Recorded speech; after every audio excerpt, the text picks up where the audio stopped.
Today in this video, the auditor is auditing measurement system analysis, particularly focused on attribute equipment or systems used within the organisation. Watch this video and see whether the auditor does this effectively.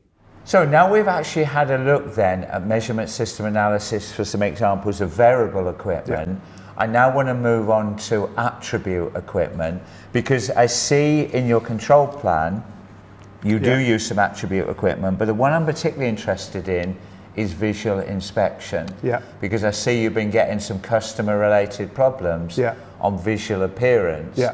Can you take me through how have you done measurement system analysis on any attribute equipment?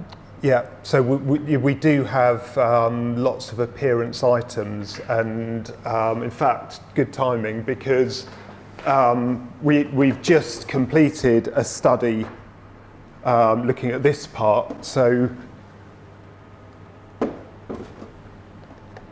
you're familiar with the part. We saw this being moulded on the shop floor. Now this surface is on the inside of the vehicle. So according to the FMEA and the control plan, this is a critical surface.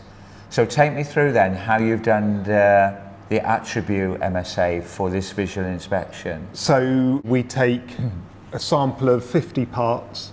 For this particular study, we've used 3 appraisers to look at the parts. And who were those appraisers? So I was one of them. And I just pulled in a couple of my team who are normally based out in production, so some inspection people, and the 3 of us went through this sample of 50 parts. But when I was on the shop floor, none of these people are the normal users, are they? No.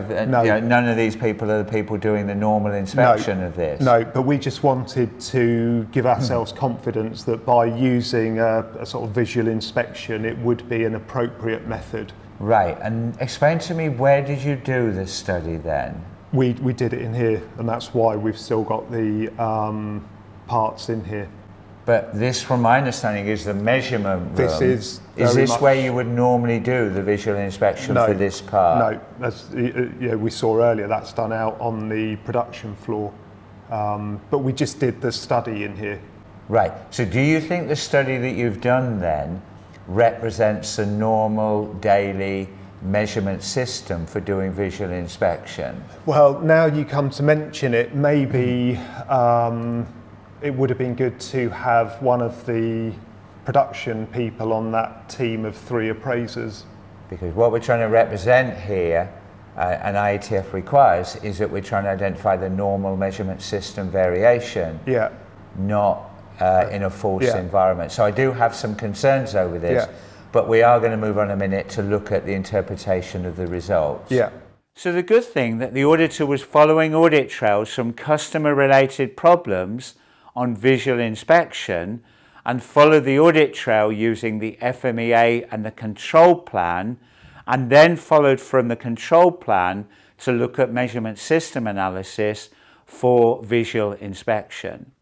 And in doing that, they uncovered some fundamental problems. The first problem identified was that the 3 appraisers used for the visual inspection study were not the normal people that were making the visual inspection. The second problem identified is that the attribute agreement analysis study was done not within the normal work environment, but was done within the laboratory environment. So what are the key learning points from this video? The first thing is that measurement system analysis does apply to attribute equipment. And for example, visual inspection is an attribute measurement system. By following the audit trails, the auditor was able to identify that the organisation had not done an effective attribute agreement analysis measurement system analysis study. 2 fundamental problems were identified. The first one was that the MSA's study was not done in the normal work environment. And then the second point was that the appraisers used for the study were not the normal appraisers.